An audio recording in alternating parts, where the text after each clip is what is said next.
நண்பர்களே காலை வணக்கம். இந்த தவக்காலத்தில் நாம் இருக்கிறோம்.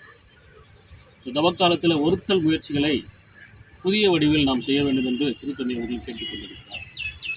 குறிப்பாக கடின வார்த்தைகளை தவிர்க்க வேண்டும் அப்படின்னு சொல்கிறாரு. கடின வார்த்தைகளை நம் உறவுகளோடு நாம் தூக்கி எறிகிற பொழுது, வீசுகிற பொழுது உறவு முறிவடைகிறது, உண்மைதான். ஆனால் கடின வார்த்தைகளை நாம் பேசாவிட்டால் நம்மிடத்தில் இருக்கிற உறவு மலரும் என்பது எல்லோரும் எதிர்பார்க்கிற ஒன்று. ஆனால் அது சாத்தியம் என்பது பல நாட்களை கடந்து என்பதுதான் அனுபவமாகும்.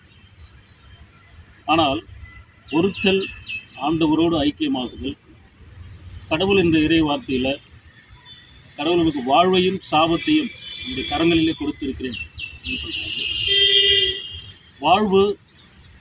வாழ்வில் நான் சந்திக்கின்ற போராட்டங்கள் எனக்கு சாபத்தை தருகிறதா, அல்லது உள் மனதிலிருந்து எழுகின்ற என்னுடைய எண்ணங்கள் எனக்கு சாபத்தை தருகிறதா? போராட்டங்களினால் வருகின்ற சாபங்கள் அழிந்து போகும். ஆனால் உள் மனதிலிருந்து உலகப்போக்கிற்கான, உணர்வுக்கான, பதவிக்கான, பணத்திற்கான, அறிவுக்கான, அழகுக்கான என்னுடைய தேடலை நான் செல்கிற பொழுது அது எனக்கு பெரும் சாபமாக மாறும் என்பதை நான் உணர்ந்தேன் என்று சொன்னால் இந்த தவக்காலம் எனக்கு ஒரு பெரிய ஆசீர்வாதமாக காலமாக மாறும். மனம் விரும்பி திரும்பி ஆண்டவர் பக்கம் செல்வோம். உள்ளத்தை கிழிப்போம், உடை அல்ல.